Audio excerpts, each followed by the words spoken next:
नमस्कार, मैं जावेद खान, आपके अपने यूट्यूब चैनल पोल खोल बिंदास बोल के लिए। आज हम बात कर रहे हैं उन बेरोजगारों की जिन्हें रोजगार दिलाने के लिए छत्तीसगढ़ की भूपेश सरकार ने बेरोजगारों को ई पंजीयन के तहत ठेकेदारी का लाइसेंस दिया था, जिसके तहत उन्हें 20 लाख तक के काम आसानी से मिल जाने की उम्मीद थी और काम मिले भी। छत्तीसगढ़ के बहुत से बेरोजगारों ने इस योजना का लाभ उठाने के लिए अपना पंजीयन इस श्रेणी में कराया, काम लिया भी। यहाँ तक सब कुछ सही था, किंतु काम लेने के बाद असली परेशानी इन युवकों की हुई। इन परेशानी का सामना ये कर रहे हैं, जिसे लेकर कुछ युवा जो बेरोजगार ठेकेदार हैं, जिन्होंने इस श्रेणी में अपना पंजीयन कराया है, वो हमारे स्टूडियो में आए थे। हमारी उनसे बात हुई, उन्होंने अपनी तकलीफ़ें बताई। और मैं बता दूं आपको, ये जो परेशानी है सिर्फ अंतागढ़ क्षेत्र के या अंतागढ़ ब्लॉक के लोगों की नहीं है। हमने समाचार पत्रों में पढ़ा है, छत्तीसगढ़ के लगभग सभी जिलों में ये स्थिति है कि जिन बेरोजगार ठेकेदारों ने कर्ज लेकर निर्माण कार्य कराया लोक निर्माण विभाग के ज़रिए, उनको अभी तक भुगतान नहीं हुआ है। वो कर्ज के तले डूबे हुए हैं। आइए हम जानते हैं उन बेरोजगारों से कि उनकी स्थिति क्या है और कर्ज लेकर जो उन्होंने काम किया था उसका भुगतान नहीं मिलने की स्थिति में वो अब क्या करेंगे, क्योंकि साहूकार, सेठ और जो सप्लायर हैं जिन्होंने इन्हें सामग्री प्रदाय की थी वो तकाजा करने लगे हैं लगातार। किंतु विभाग कहता है उनके पास, ये सरकार के पास इन्हें देने के लिए अभी बजट नहीं है। बजट की मांग कई बार की जा चुकी है। हमने संबंधित अधिकारियों से भी बात की है। आइए पूरा मामला क्या है जानते हैं और सुनते हैं इन्हीं बेरोजगारों के ज़बानी। हमारे स्टूडियो में कुछ बेरोजगार ठेकेदार आए हैं। बेरोजगार तो नहीं कहेंगे क्योंकि उनको सरकार ने रोज़गार दिया है। अब वो रोज़गार सिर्फ लॉलीपॉप है, हम ये भी बताएंगे आपको। और ये भी कह सकते हैं एक जाल है, मकड़ जाल है, जिसमें इनको फंसाया गया है और ये बुरी तरह से फंस चुके हैं कर्ज के दलदल में। ठेकेदारी के नाम से इन्होंने लाखों रुपए कर्ज लिए। इस श्रेणी का इन्होंने रजिस्ट्रेशन कराया, पंजीयन कराया सरकार के योजना के अनुसार, किंतु कार्य पूर्ण करने के कई महीनों बाद भी इनको उनकी राशि नहीं दी जा रही है। कर्ज के दलदल में डूब चुके ये नौजवान हमारे पास इस स्टूडियो में आए हैं। हम इनसे बात करते हैं कि वास्तव में क्या स्थिति है और क्या परेशानी चल रही है। सबसे पहले हम क्षेत्र के युवा गुप्तेश भाई से बात करेंगे कि वास्तव में ई पंजीयन कराने के बाद ये कैसा महसूस कर रहे हैं और काम कराने के बाद कैसा महसूस कर रहे हैं। गुप्तेश भाई, ये बताइए कि आपके द्वारा इस श्रेणी का काम लिया गया, काम आपने किया भी, और अभी आप लोगों के सामने एक विकट परिस्थिति आ गई है कि पैसे आप लोगों को नहीं मिल रहे हैं, तो आप पूरा मामला बताइए इस बारे में। ये बेरोजगार के कोरोना के बाद में बेरोजगारों के लिए रोज़गार मुहैया कराने के लिए भूपेश सरकार ने एक योजना लाया। बहुत अच्छा योजना था। हमने भी उस पर टेंडर लेने के लिए लाइसेंस बनाया, जीएसटी नंबर भी हमने लिया और उसके बाद जुलाई में हमको टेंडर भी मिला, काम भी मिला और हमारे को लाइसेंस भी मिला और 20-20 लाख रुपए के काम हमारे को आवंटित हुआ था। तो जुलाई में जब काम मिला, बारिश का उस समय पे महीना था, तो उसके बाद में जब बारिश का मौसम था तो उस समय रेत वेत नहीं निकल रहे थे। उसके बाद में थोड़ा जब बारिश रुका, उसके बाद हमने यहाँ पे पीडब्ल्यूडी कार्यालय अंतागढ़ में हमने जाके काम चालू करने के लिए आग्रह किया, लेआउट निकालने के लिए। तो वहाँ से विभाग द्वारा हमें बोला गया कि भूमि पूजन करवाइए, नेताजी से करवाइए और विधायक जी से कराइए। और उस नेताजी और विधायक जी के चक्कर में हमारे 3 महीने निकल गए। मैं भी था, मेरे कुछ साथी भी थे जो इस ठेकेदार हैं बेरोजगार श्रेणी के। तो 3 महीने तक हमारे को कोई काम नहीं होता है और भूमि पूजन के चलते हमारा काम रुक जाता है। उसके बाद में कुछ जमा पूंजी हमारे यहाँ पिताजी की थी, कुछ दीदी की थी। वो जमा पूंजी निकाल करके हमने लगभग 11 से 12 लाख रुपए ले करके और सेठ साहूकारों से हमने उधारी ले करके 20 लाख रुपए का जो सीसी रोड था वो हमने आज के तारीख में 80% पूरा कर लिया है। और इसके बाद में 80% पूरा करने के बाद में जब हम बिल के लिए जाते हैं तो आज के तारीख में 2 महीने हो गए हैं। ना उनके पास में, विभाग के पास में पैसे हैं और ना हमारे को देने के लिए उनके पास में पैसे हैं। अच्छा गुप्तेश भाई, ये बताइए, आपका जो काम था, प्रारंभ करने की तिथि थी वो करीब जुलाई की थी। उसमें 3 महीने इनका लेट हुआ, सिर्फ इसलिए उस कार्य का भूमि पूजन कराना था महोदय द्वारा। विधायक के जो कर्मचारी होते हैं उनका काम होता है कि जो भी काम स्वीकृत होता है तो एक नियम बन गया है, काम में लेट हो, कुछ भी हो, काम खराब हो, अच्छा हो, मगर जब तक फीता काट के या नारियल फोड़ के या फिर उसका विधिवत उद्घाटन जो कि पेपरों के मतलब एकदम सुनहरे पन्नों में लिखाया जाता है कि इन्होंने ये काम कराया, काम कराने वाले बेरोजगार इंजीनियर बेचारे कर्ज में डूब रहे हैं, पर फिर भी 3 महीना इन्होंने इंतज़ार किया। उसके बाद उसका भूमि पूजन हुआ, भूमि पूजन के बाद काम कराया और आज की डेट में इनको 1 रुपये भी नहीं मिले हैं। 12 से 15 लाख रुपए इन्होंने खर्च कर दिया है।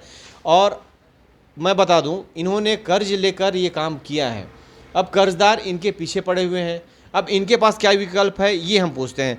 गुप्तेश भाई, आपने कर्ज लिया, आपने काम कराया, तो अब इसके लिए जैसे कि प्रशासन के पास, शासन के पास, हमने एसडीओ मैडम से भी बात की इस बारे में, तो एसडीओ मैडम का ये कहना था कि इसके लिए हमारे ई साहब ने कई बार तकाजा किया, मतलब शासन को पत्र लिखा कि यहाँ पे बहुत से काम पेंडिंग है, और पेंडिंग तो नहीं है, काम पूर्ण हो चुके हैं किंतु उनका भुगतान पेंडिंग है। तो आश्वासन ही उनको मिल रहा है और इनके पास कुछ राशि ऐसी है ही नहीं, इनके पास कोई जमा पूंजी है ही नहीं कि ये अपने व्यापारियों को दे सकें। तो अब आपके पास क्या विकल्प है? पहले तो बेरोजगार थे तो वही सही था कि हम लोग फुर्सत थे, आराम से थे, लेकिन अब कर्जदार हो गए तो हमारे को कम से कम 2 से 3 फ़ोन हर हफ्ते के आड़ में आ जाते हैं। और अभी स्थिति ऐसी हो गई है कि एक बेरोजगार आदमी अपना किडनी बेच या लीवर ये तय करने में हमारे को झिझक हो रही है, लेकिन कोई खरीदार हो तो यही एक अंतिम विकल्प है। इसके अलावा हम बेरोजगारों के पास में कोई विकल्प नहीं बचता है। अब जाहिर सी बात है, बेरोजगार हैं और सबसे पहले बात है कि निम्न मध्यम वर्गीय परिवार के साथ सबसे बड़ा परेशानी ये होती है कि उनके पास कोई कार्य करने के लिए पूंजी या लागत नहीं होती। वो जो भी काम शुरू करता है उधारी लेकर या किसी से कर्ज लेकर काम शुरू करता है। शासन ने नियम तो बना दिया, शासन ने योजना बना दी, शासन ने बेरोजगारों का पंजीयन कर दिया, शासन ने बेरोजगारों को काम दे दिया, परंतु जब भुगतान की बारी आई तो शासन ने अपने हाथ अभी खड़े कर दिए हैं, क्योंकि शासन के पास बजट नहीं है। शासन के पास इन ठेकेदारों को 20-20 लाख का काम जो करके बैठे हैं उनको देने के लिए पैसे नहीं हैं। अब ये कर्ज की दलदल में इस कदर डूब चुके हैं कि उससे निकल पाना उनके लिए बहुत मुश्किल होता जा रहा है। हम से अब ये बोल रहे हैं कि किडनी अगर बेचना कोई मिलने वाला है, किडनी कोई लेने वाला है, तो किडनी भी बेच के हम उसका कर्ज चुकाएंगे, क्योंकि हम बेरोजगार होना पसंद करेंगे, कर्जदार होना नहीं। एक और भाई हमारे साथ हैं, हम इनसे जानते हैं इनकी क्या परेशानी है। पहले आप लीजिए, आपका शुभ नाम बताइए। मेरा नाम सुनहेर सिंह हिड़को है जी। आप कहाँ से हैं? मैं पेवारी से हूँ। ये पेवारी से हैं। अच्छा, आपने भी रजिस्ट्रेशन करवाया था? जी, मैं भी करा रहा हूँ सर। अच्छा, कुछ काम वगैरह आपने किया अभी तक? हाँ, किया हूँ सर, कम से कम 80% किया हूँ मैं भी। 80%। भुगतान कितना मिला है? अभी तो बचा है सर, अभी तो बहुत बचा है। आप कर्जे में हैं हम लोग, कर्जे में हैं हम लोग भी। अपने पिताजी खेती किसानी है, वहाँ से हम लोग पैसा दिए, वहाँ से अभी जहाँ से कर्ज लिए हैं ठेकेदार, मतलब बहुत सारा यहाँ वहाँ से पैसा फंसाना पड़ता है, सेठ लोगों को भी देना अभी बचा है। अच्छा, विभाग क्या बोल रहा है? आप लोग पैसे के लिए तकाजा करने जाते हैं तो विभाग क्या बोल रहा है आपको? विभाग बोल रहा है कि अभी फंड में पैसा नहीं है, बोलते हैं। फंड में विभाग के पास अभी पैसा नहीं है, इनका भी कहना है। ये बेचारे, इनको आप देख के भी समझ सकते हैं कि किस परिवार से होंगे, और बता रहे हैं कि खेती किसानी करने वाले हैं, इधर उधर से कर्ज लेके इन्होंने अपनी राशि लगाई है, किंतु पीडब्ल्यूडी विभाग, लोक निर्माण विभाग के पास इनको देने के लिए पैसा नहीं है। हाँ, हालांकि ये है कि करोड़ों के जो काम चल रहे हैं, जो एक क्लास के जो ठेकेदार हैं उनके बकायदा राशि आ रही है, बिल कट रहा है, उनको भुगतान भी हो रहा है। अब इनको बेरोजगारों को रोजगार दिलाने के नाम से इनको कर्जदार बनाया जा रहा है। आइए हम एक जानते हैं, एक और बेरोजगार साथी बैठे हुए हैं, उन्होंने भी ई कैटेगरी में जो रजिस्ट्रेशन कराया है और कुछ काम भी कराया है, तो उनसे जानते हैं इनके साथ क्या परेशानी है। अच्छा, आप अपना नाम बताइए सबसे पहले तो। मेरा नाम दीपेंद्र नेताम है। अच्छा, आपने रजिस्ट्रेशन करवाया था, कब करवाया आपने? ये रजिस्ट्रेशन हुए जुलाई में हुआ था जी। हाँ, और काम भी मिल चुका है और काम को मैंने 100% पूर्ण कर चुका हूँ। लेकिन जब ऑफिस में जाता हूँ पेमेंट के लिए तो उनके द्वारा बोला जाता है कि हमारे पास फंड नहीं है। तो इनका कहना है जब ये ऑफिस के लिए जाते हैं, मतलब ऑफिस के चक्कर काटते हैं पैसों के लिए, तो ऑफिस में जवाब दिया जाता है कि इनके पास पैसे नहीं हैं। आज हम गए थे एसडीओ कार्यालय जानने के लिए कि वास्तव में क्या स्थिति है और क्या परिस्थिति। तो वहाँ पे यहाँ की अनुविभागीय अधिकारी पीडब्ल्यूडी की आशा मंडावी, उनसे बात हुई। उन्होंने कहा कि इस मामले में हमारे जो ई साहब हैं उनके द्वारा कई बार शासन को पत्र लिखा गया है, बावजूद इसके शासन द्वारा इनके लिए कोई बजट नहीं भेजा जा रहा है। कुल मिला के हम ये कह सकते हैं। अच्छा, आप ये बताइए, आपका कितना लाख रुपए इसमें फंसा है? जी हाँ, ये मेरा 11,57,000 का काम था जिसको मैंने पूरा कंप्लीट किया, तो मेरा पूरा पैसा उसमें लग चुका है, 11,57,000 तो रुपये। आपने 11 लाख तो बेरोजगार थे, क्योंकि बेरोजगारों के लिए ही ये योजना बनाई गई है। बेरोजगार थे तो आपने 11 लाख रुपए का काम क्या उधारी लेकर कराया है क्या? जी हाँ, ये उधारी लेके ही काम हुआ क्योंकि युवा बेरोजगार हूँ और ये सरकार की, जी हाँ, सेठों से तो मैं परेशान हूँ और सरकार की ये योजना नहीं, ये षड्यंत्र है जिसका हम शिकार हो गए हैं। और सरकार ने हमारे लिए दरवाज़ा खोला कि आप युवा बेरोजगार है, आइए हम आपको काम देते हैं। तो वो दरवाज़ा खुला, हम गए, हम उनसे काम लेके आ गए और हमने काम करवाया। काम करवाने के बाद जब हम सरकार के पास जाते हैं, ऑफिस में जाते हैं कि हमने काम करवा लिया, पूर्ण कर लिया, तो उनका दरवाज़ा बंद हो चुका है कि तुम्हारे लिए अब पैसा नहीं है। और उन्होंने हमारे साथ काम के साथ साथ हमारे पेट में उन्होंने लात भी तो जिन्होंने साहूकारों ने, जो सप्लायर्स हैं, उन्होंने जो इनको सामग्री दी थी वो इनके सिर पर चढ़ के बैठे हैं, रोज़ इनके घरों में जा रहे हैं तगाजा करने के लिए।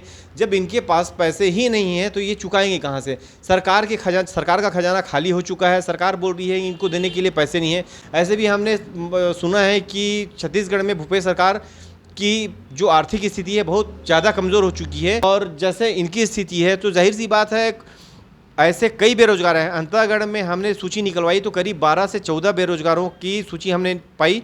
उनके सभी की हाल ऐसी है। करीब 1 करोड़ के काम अंतःगढ़ ब्लॉक में ही हुए हैं, अंतःगढ़ क्षेत्र में ही हुए हैं, किंतु 1 करोड़ में सिर्फ 20% भुगतान किया गया है। अब समझ सकते हैं आप, बाकियों का जो ठेकेदारी का जो काम है, जो बेरोजगार थे वो बेरोजगारी के दलदल से निकलकर कर्ज के दलदल में धंस गए हैं।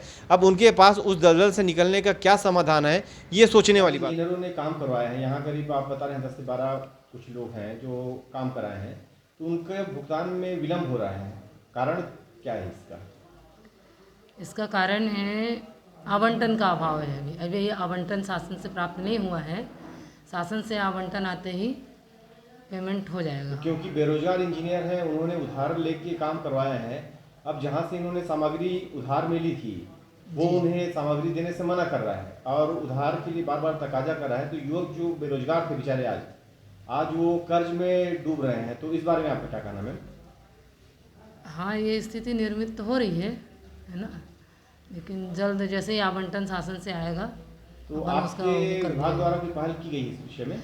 हाँ, जो पेमेंट अथॉरिटी है हमारे ही साहब, उनके द्वारा शासन से मांगा गया है आवंटन।